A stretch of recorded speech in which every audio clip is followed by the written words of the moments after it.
आरोपी ने उसके पति को अच्छी नौकरी का झांसा देकर अपने घर बुलाया और उसकी मर्जी के खिलाफ उसके साथ सेक्स किया। पीड़िता की जानकारी के बिना उसने उसके न्यूड वीडियो बना लिए और फिर न्यूड वीडियो उसके पति और सोशल मीडिया पर वायरल करने की धमकी दी। इसके बाद आरोपी अशोक भाई ओझा उसे आरोपी के घर, होटल और शिकायतकर्ता के पास ले गया और वीडियो वायरल करने की धमकी दी।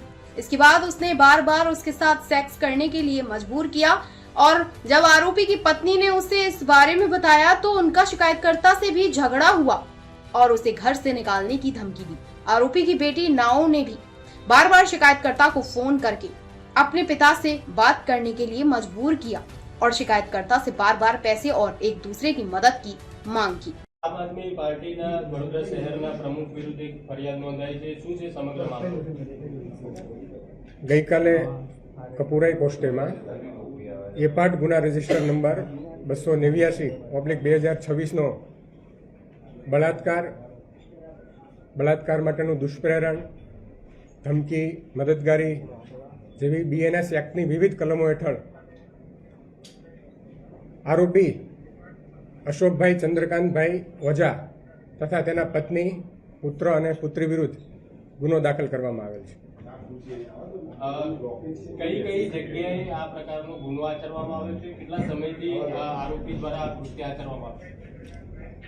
આ કામના ભોગ બનનારે જે ફરિયાદ આપી છે તે મુજબ આરોપીએ તેમના ઘરે બોલાવીને તથા વડોદરાની વિવિધ હોટલોમાં, જમ્મુ કાશ્મીર ખાતે, મુંબઈ ખાતે વગેરે વિવિધ સ્થળે આરોપી સાથે બળાત્કાર સંભોગ કરેલ છે।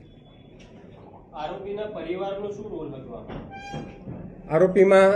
આરોપીનો જે પુત્ર છે આનંદ અશોકભાઈ ઓઝા, તેમણે ગત માર્ચ મહિનામાં આ કામના ભોગ બનનાર જે છે તેમની પાસે આવી તેમના નગ્ન વિડીયો વાયરલ કરવાની ધમકી આપી તેમણે પણ તેમની સાથે બળાત્કાર કરેલ છે।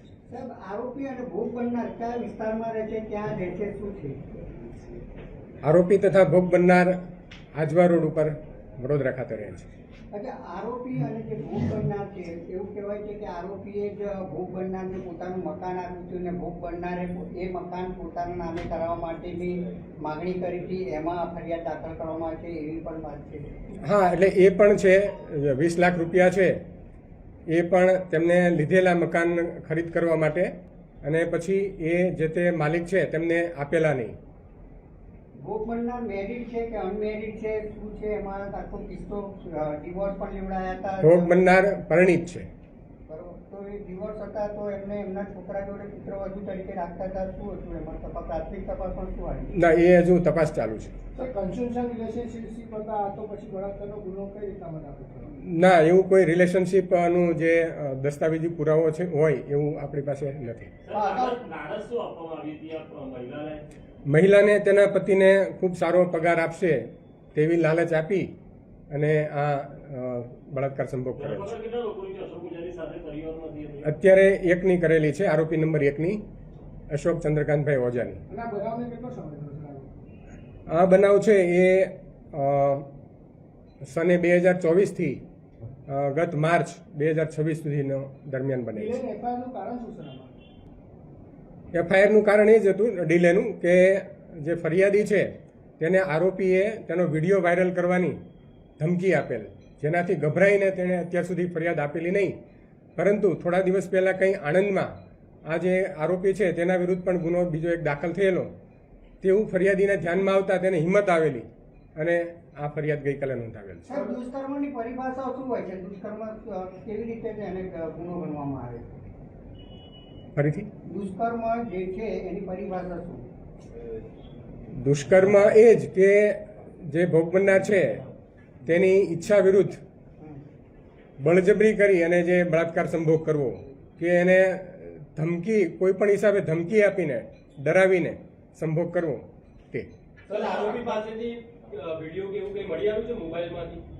એ તપાસ હજુ ચાલુ છે, તે હશે તો એ પણ કબજે કરવામાં આવશે। હા, દરેક દિશામાં તપાસ થશે। આખા મામલામાં 4 આરોપીઓ છે, પતિ, પુત્ર પત્ની અને પુત્રી, શું તમામની ભૂમિકા શું છે? કેવી રીતે માતા અને પુત્રીને પણ આમાં ફરી આરોપી બનાવવામાં આવે? બરાબર છે. જે પુત્રએ જે ગત માર્ચમાં બળાત્કાર કર્યો તેના અનુસંધાનમાં જે આ ભોગ બનનાર છે તે તેની માતા મોતીબેન અશોકભાઈ ઓઝાને કહેવા ગઈ તો તેમણે પણ તેનું ઉપરાણું લઈ અને તેને ધમકી આપી અને મકાન ખાલી કરી દેવાની પણ ધમકી આપી. પણ ઘણા સમયથી પુત્રી અને માતાની શું? પુત્રી છે તે તેના પિતાની સાથે આ જે ભોગ બનનાર છે તે વાત કરે તે રીતે અવારનવાર તેને ફોન કરતી અને પૈસાની પણ માંગણી કરતી. તો આ ઘણા સમયથી આ લોકોનું ચક્કર ચાલતું છે. હા, છેલ્લા 2 વર્ષથી બનાવ સમય છે એનો. તો અત્યાર સુધી બેન ભોગ બનનાર કેમ ફરિયાદ નહીં આપી? શું કારણ હતું? એ કારણ જણાવ્યું મેં આગળ હમણાં. નહીં, ભોગ બનનારના પતિ અત્યારે ફરિયાદ આપી એવું કહ્યું બળાત્કારની જબરજસ્તી છે થાય તો એને દુષ્કર્મની પરિભાષામાં લેવામાં આવે છે. જ્યારે આની અંદર તો 2 વર્ષથી આ લોકોનું વચ્ચે ચાલતું હતું તો કેમ અત્યાર સુધી મોડી ફરિયાદ ટેકનિકલ ફરિયાદ એ જ કીધું મેં કે તેમની પાસે જે ભોગ બનનાર છે તેમનો નગ્ન વિડીયો હતો અને તે વાયરલ કરવાની ધમકી આપતો અવારનવાર, જેના કારણે ગભરાઈ અને જે ભોગ બનનાર છે તેમણે અત્યાર સુધી ફરિયાદ આપેલી નહીં. ભોગ બનનારનો પતિ ક્યાં છે અત્યારે? ભોગ બનનારનો પતિ છે એ એમના જણાવ્યા મુજબ છેલ્લા 3 વર્ષથી કોઈ જગ્યાએ જતો રહેલ છે બહાર, તેમના સંપર્કમાં નથી. સર, આમાં કઈ પુરાવા એકત્રિત થયા છે? કારણ કે વિડીયોની વાત છે. ગઈકાલે ગુનો દાખલ થયો છે, તપાસ ચાલુ છે. આરોપીઓ વિરુદ્ધ તમામ પુરાવા એકત્ર કરવામાં આવશે. હવે આગળનો શું પ્રોસેસ રહેશે સાહેબ? આરોપીના રિમાન્ડ મેળવી અને જે બાકીના આરોપીઓ છે તેમની પણ ધરપકડ કરવામાં આવશે. ચલો.